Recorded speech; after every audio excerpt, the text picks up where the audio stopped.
Hi everybody, Mark Moorhead, Curator of Education here at the Hall of Flame Museum of Firefighting, the world's largest historical firefighting museum here in Phoenix, Arizona, where if you can't come into the museum, we'll bring the museum to you.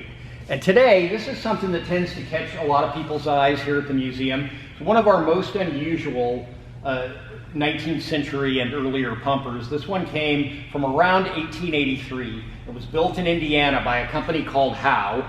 And it's very pretty. I mean, we have this sort of robin's egg blue color scheme on it, which is not typically associated with American fire engines. And it always looks kind of like a Fabergé egg to me up on top of it. That's an air chamber, of course. But what's different about this than most of the earlier non-steam pumpers that we have here in the museum is that this one was actually pumped by horses. And this is what they call a rotary pumper. And this works essentially by having horses walk in a circle around it.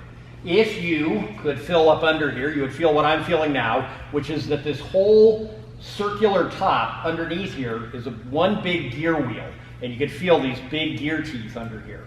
And as it turns, it doesn't have to turn all that fast because it's turning much smaller gear wheels, and the differential is such that it really creates a lot of power without expending a lot of energy. Now, where that power was supposed to come from was, you can see these big wooden arms that you would hook horses to the idea was you'd hook horses to it to bring the thing to the fire.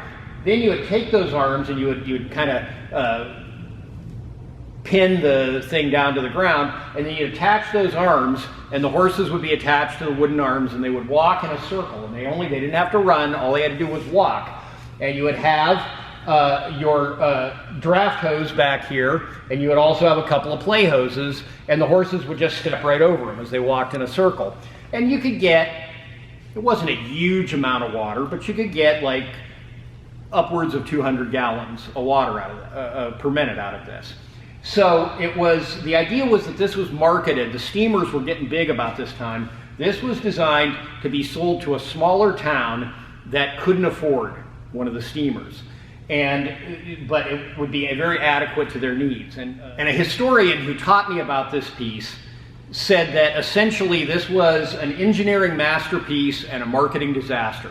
They didn't know who they were selling to. A lot of times we think of firefighting as having this kind of blue-collar connotation. It's highly skilled work, but it's still thought of as this kind of working-class job. And in the big cities, that was often true. In the small towns that they were trying to sell this to, that wasn't as true. Firefighting tended often to be done by like local businessmen, local politicians, tradesmen, lawyers, kind of local big shots.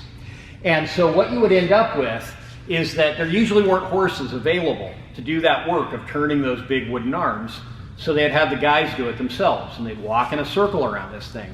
And supposedly, the reason that these didn't catch on is that these local businessmen and whoever that were on the fire department, here you got a house burning down, and there's everybody in town is standing around watching, and you got the mayor, maybe a couple city councilmen, maybe one of the big leading citizens walking in a circle moving these arms, and people are laughing at them.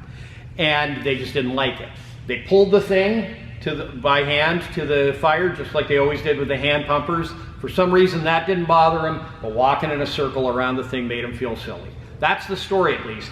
In any case, what we understand is that Howe, the company that made this, H-O-W-E, built this in the 1880s, and they made fewer than 100 of them. Only 3 of them are known to survive to this day, and we have one of them here at the museum.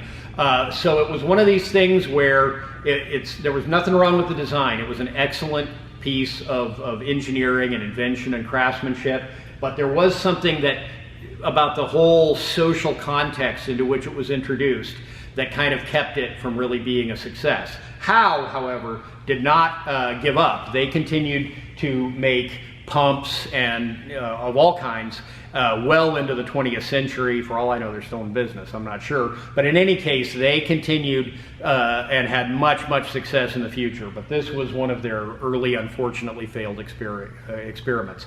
But we're very happy to have it here at the Hall of Flame because it's just so pretty. So on that note, we're very glad to have you join us for a few minutes. It's Mark with the Hall of Flame. Come back and see us again soon. Bye-bye.